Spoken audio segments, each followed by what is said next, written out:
It's strange how quiet a house feels after midnight. It isn't really silent. The pipes hum, the fridge clicks. The floor shifts with the temperature, but the stillness between those sounds feels heavy, like the air itself is waiting.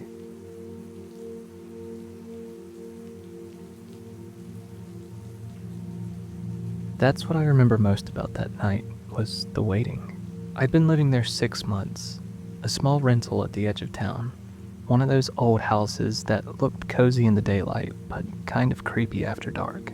I kept to myself. I didn't know the neighbors. I worked nights at a hardware store, and when I came home, the street was always empty. The lights were low, and it always felt like I was the last person in town awake. The house wasn't perfect. The windows stuck, the floorboards groaned, and sometimes the heater made a low moan when it started up. I told myself that it gave the place character, but after a while, it started to feel like the walls were listening to me. The first odd thing to happen was the attic hatch. I never opened it. I never had a reason to. But one night, when I was headed to bed, I noticed the string hanging just a little lower than usual, just enough to make me stop. I almost reached for it, then I changed my mind. I figured maybe air pressure moved it when I closed the door. The next day, I came out from work and I saw the hatch again, slightly open this time. Not much, just half an inch, like it hadn't been pushed up all the way. I stood under it for a while, heart pounding, listening, but I heard nothing. I grabbed a broom handle and I nudged it shut. I told myself it was nothing, but it started to happen more often. Once every few days, I'd come home and find something just slightly off. The bathroom door opened when I'd left it closed, the kitchen light on. Once, my toothbrush was wet. It got to the point where I started taking pictures before leaving for work, proof that things were the way I left them. When I'd get back, I'd always check. Sometimes everything matched, sometimes it didn't. I tried to explain it away. Maybe I was tired, maybe I just forgot. Maybe the house had a really bad draft, but deep down, I felt like I was being watched. One night, around 2 a.m., I woke up to a sound. Not loud, just the faintest shuffle from somewhere above me. The attic. At first, I thought it was an animal. A raccoon maybe, or a rat. The house was old, gaps everywhere, but then the sound changed. It wasn't scurrying. It was slow, deliberate. It sounded like footsteps. I held my breath and listened. The sound moved across the ceiling, then stopped. For a few seconds, there was nothing. Then I heard it again. A faint, rhythmic creak, like somebody shifting their weight, just enough to make the wood complain. I didn't move for nearly an hour. Eventually, I told myself I must have imagined it and fell asleep with the lights on. The next morning, I checked the attic hatch. It was closed, perfectly shut. I almost laughed at myself. Then, when I turned away, I noticed something on the floor near the hatch. A small pile of dust, like something had fallen through the crack. I bought a cheap motion camera that day, the kind you sync to your phone. I set it up in the hallway and angled it towards the attic. That night, I checked it twice before bed, but still, I saw nothing. 3:14 a.m., my phone buzzed with a motion alert. I opened the app, expecting to see a flicker of light, a passing bug, something normal. Instead, I saw the attic hatch sliding open, slowly. The string swayed once, then a pale hand reached down. It gripped the frame, fingers long and thin, nails dirty, skin gray under the camera's night vision. It hung there for several seconds, motionless. I called the police immediately. They came, they searched every inch of the house. Nothing. No one in the attic, no prints, no signs of forced entry. They told me the footage probably glitched. Bad connection, distorted image. That's not a hand, one of them said. It could have just been insulation. They left, and I sat in my living room until sunrise, every light in the house on. I told myself I'd move out, but I didn't. Not yet. Over the next few nights, I didn't sleep much. Every sound felt amplified. The soft tick of the heater, the groan of the wood. I started keeping a hammer beside my bed. Then, 3 nights later, I woke up to something new. A smell. It was faint, but distinct. Sour, damp, like earth mixed with rot. It seemed to be coming from the vent near the ceiling. I got up, climbed on the dresser and leaned close. The smell was stronger up here. Something was in the ducts. I tried to convince myself it was an animal again, until I noticed the vent screws were loose. I backed away slowly, heart hammering. I grabbed my phone and opened the camera app. I turned on the flashlight and shined it through the slats. Something moved. Just a flicker, a shadow pulling back like it was retreating deeper into the dark. I dropped my phone. That night, I didn't call the police. I just packed a bag and left. I went to a motel on the highway and stayed there until morning. When I came back, the smell was worse. I called the landlord, told him something had died in the vents. He said he'd send somebody to check, but I didn't wait. I pulled the vent cover off myself. Inside, there was nothing, just dust and darkness. I was about to replace the screws when I noticed something behind the duct, a small gap between the metal and the wall. I shined my light inside. It wasn't just a gap, it was a crawl space. The light caught something, a scrap of fabric, then something else, a blanket and a plastic bottle. Next to it, something that made my stomach drop, a small camera lens pointed outwards. I followed the wire. It ran along the inside of the wall down towards the living room. There was a hole behind the TV, small, almost invisible. Someone had been watching me. I called the police again. They tore the place apart this time. In the crawl space behind the ducts, they found a nest of sorts, a thin mattress, food wrappers, an old phone charger plugged into the wall wiring, and a small plastic bag filled with things that were mine. My toothbrush, my pairs of socks, the missing key to the back door. The officer who found it looked at me for a long moment and then said quietly, "They weren't just watching." He told me to stay somewhere else while they checked the property. I agreed, but before I left, I went to the bedroom to grab a few things. The motion camera was still sitting on the dresser, the same one I'd used to catch the attic hatch opening. It had a red light blinking, meaning it had recorded again. I opened the app. The last clip was from the night before. The feed showed my room in the dark, and I was asleep. For nearly an hour, nothing happened. Then, slowly, the bedroom door opened. A figure stepped inside. Tall, thin, hair hanging from the front of his face. They stood beside my bed for a long time, head tilted slightly, watching me. Then, they moved toward the camera. As they passed, the lens caught their face for a single second. Pale skin stretched tight, eyes sunken, mouth slightly open, as if they were whispering something. I moved out that day. The police never found whoever it was. They said it looked like the person had been living inside the walls for weeks, maybe even months. Sometimes, late at night, when I'm trying to sleep in my new apartment, I still hear noises through the vents. Faint, almost like breathing. I tell myself it's just the air conditioner.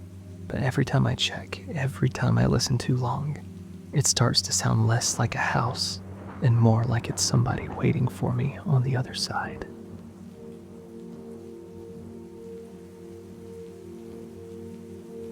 I've always been careful.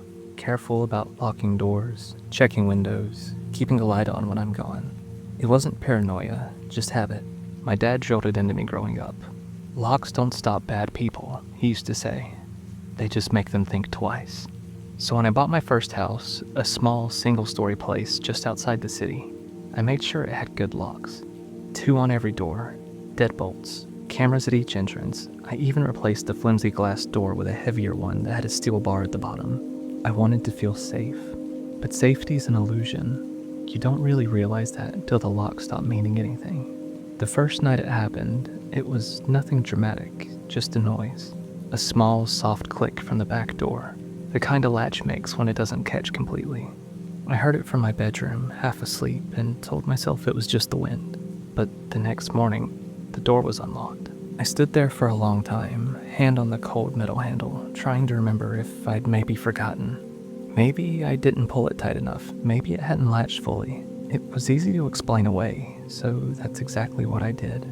A few days later, I noticed something else, a light in the hallway that was on when I came from work. I never leave it on. It's motion censored, but only if somebody walks through the hall. Still, I shrugged it off. A glitch, maybe. Motion sensors can trigger from the air currents, right? That's what I told myself. The next morning, I found my front door unlocked again. Not wide open, just barely unlatched. It didn't make sense. I'd started double checking before bed every night. I even took pictures on my phone to prove myself I had done it. And still, the locks would be undone by the morning. I called the alarm company. They said everything was functioning fine, no alerts, and no activity. I changed the locks anyway. New keys, reinforced strike plates, even a second deadbolt on the back door. The kind that only locks from the inside. I remember feeling stupid, but reassured as I drilled it in. The second lock, I said to myself, just to be sure. For a while, nothing happened. 2 full weeks of peace. No sounds in the night, no lights left on, no doors open. Then, one night around 3 in the morning, I woke up because my dog started growling. He never growls. He's the kind of dog who greets strangers like they're old friends. But that night, he was standing rigid at the front of the bed, eyes fixed on the hallway. His fur was bristling, his throat low and tense. I listened. For a long time, there was nothing, just the faint hum of the fridge, the soft ticking of the thermostat. Then, a sound. Not loud, but close. A slow, careful creak, the floorboard outside my bedroom. I didn't move, didn't even breathe. My eyes adjusted to the dark, catching the faintest sliver of light from the hall bleeding in under the door. The dog growled again, deeper this time. And then I saw it. A shadow moved across the light. Somebody was standing right outside of my door. I reached for my phone, trying not to make a sound, but my hand was shaking too hard. The phone slipped off the nightstand and hit the floor with a dull thud. Silence. Then a step. Whoever it was took one step closer to the door. I grabbed the phone, backed up against the headboard, and whispered to the dog to be quiet. I dialed 911. Before I could press call, another sound. The faint metallic rattle of a lock. Not the front door, not the back. It was coming from inside of the house. I realized with a sick clarity that the sound was from the second lock, the one on the inside of the back door. It was turning. Someone was unlocking it. I pressed the call button, whispering to the operator that someone was inside. She told me to stay in the room, stay quiet. Officers were on the way. The dog barked once, loud and sharp, echoing through the hall. Footsteps followed, running this time, fast. Down the hallway, through the kitchen, a door slammed shut somewhere, maybe my back door. Then silence. When the police arrived, the back door was wide open. No sign of forced entry. All the locks, including the new one, was undamaged. They searched the house, but found nothing. Near the back door, they found something else. Small, almost easy to miss. A key. A simple, unmarked key lying on the floor just inside the doorway. The officer held it up and asked if it was mine. I told him I'd never seen it before. He nodded slowly, then told me that it probably didn't fit any of my doors, just some random key somebody dropped. But I tried it. It didn't fit the new locks. It fit the old ones, the ones I'd replaced. The officer guessed whoever it was had been watching before, long enough to get a copy of the key made. He told me it happens sometimes, and more than people think. Someone gets in once, quietly, just to see if they can. I changed the locks again the next morning. New hardware, new keys, cameras on the inside this time too. But I stopped sleeping. Every little sound made me sit up in bed. Every flicker of light from the street made my heart pound. Then one night, about a week later, I woke to the sound of the dog door in the laundry room. It was small, meant for dogs to go out into the fenced yard. I hadn't have even thought to block it yet.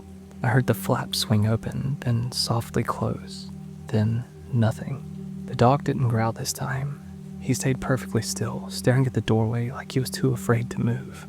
I whispered his name, but he didn't even look at me. Then came the sound. Quiet, slow. Somebody was crawling across the floor. Not walking, crawling. The kind of movement that tries to not make a noise. The hair on my arm stood up. The motion sensor light in the hallway clicked on. And again, I saw a shadow stretch across the far wall. I grabbed my phone again, whispered to the dispatcher, and stayed on the line, staring at that light under the door. A shadow moved past it, fast this time, darting towards the living room. Then the light clicked off again. The dispatcher told me to stay quiet, stay hidden. The officers were close.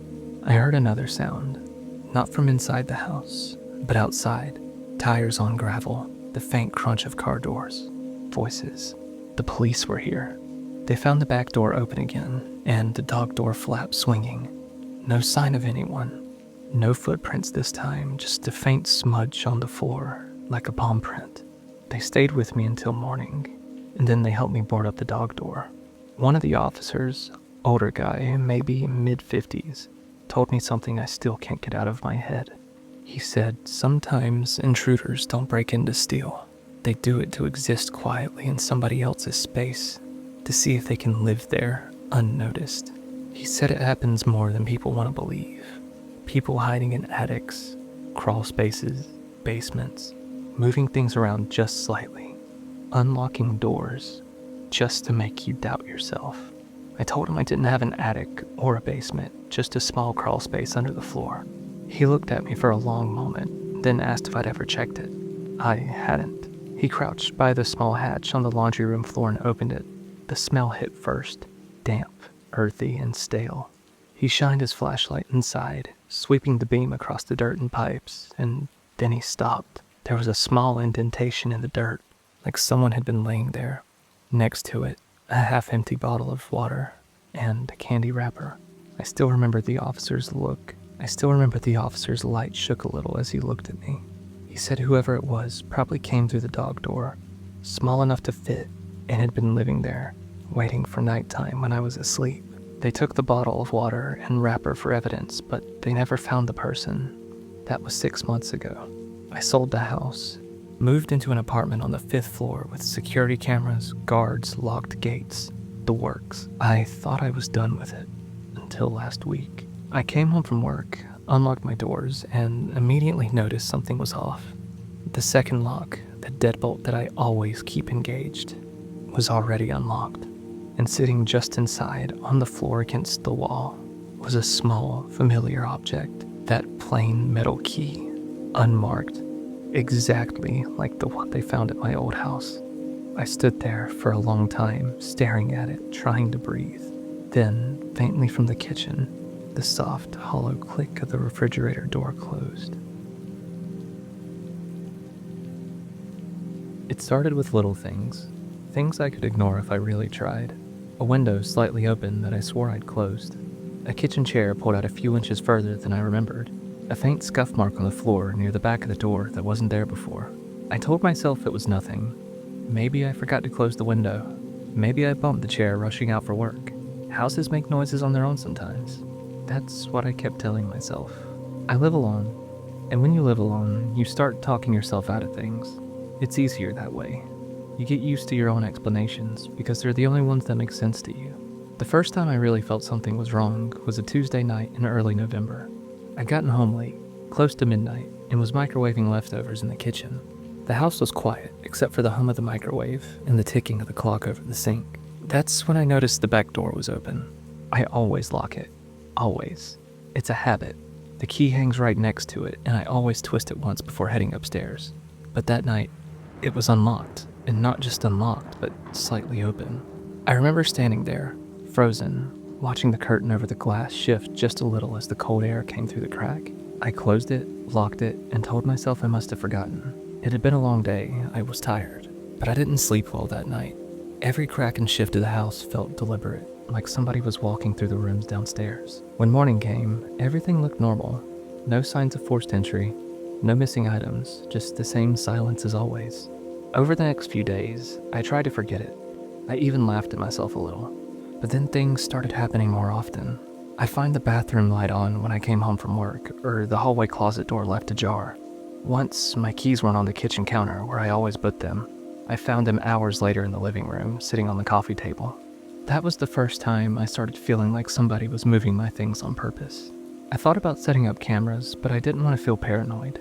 2 weeks later, around 2 in the morning, I woke up to footsteps. They were soft, steady, and coming from downstairs. Not random creaks or settling noises. Footsteps. I knew the sounds of my floorboards too well.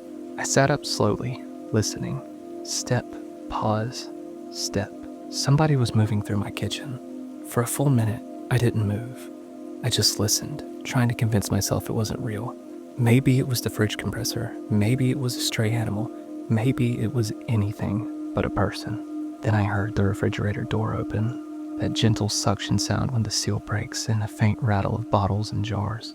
Somebody was in my kitchen. I reached for my phone on the nightstand and dialed 911. Whispering so quietly, the operator kept asking me to repeat myself. She told me to stay quiet, stay where I was, and lock the door. But my bedroom didn't have a lock. It never needed one. I pressed my back against the door, holding the handle with my hand, praying whoever it was would take what they wanted and leave. The footsteps started again, slower this time. They moved away from the kitchen, towards the base of the stairs. I could hear the faint creak of each step as the person climbed. One step, pause, another.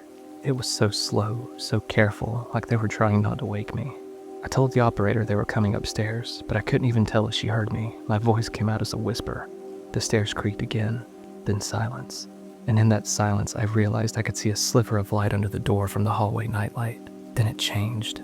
Something dark moved across it, a shadow. Somebody was standing right outside my bedroom door. I couldn't breathe. I didn't dare move or even blink. Seconds stretched into minutes. The air felt thick, like the house itself was holding its breath with me. Then, slowly, the shadow moved away. A floorboard groaned faintly, then another, heading towards the stairs again. I didn't move until I heard the back door open, that faint metallic rattle of the handle, and then the soft slam as it shut. Only then did I finally speak. I told the operator they'd left. The police showed up 8 minutes later. 8 minutes. But it felt like a lifetime. They went through the house, checked every room, the basement, even the attic. Nothing. No one. The back door was unlocked again. No sign of forced entry.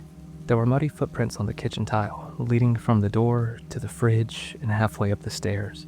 The officer asked if I was sure that I hadn't left the door open. I told him I was sure. I was positive.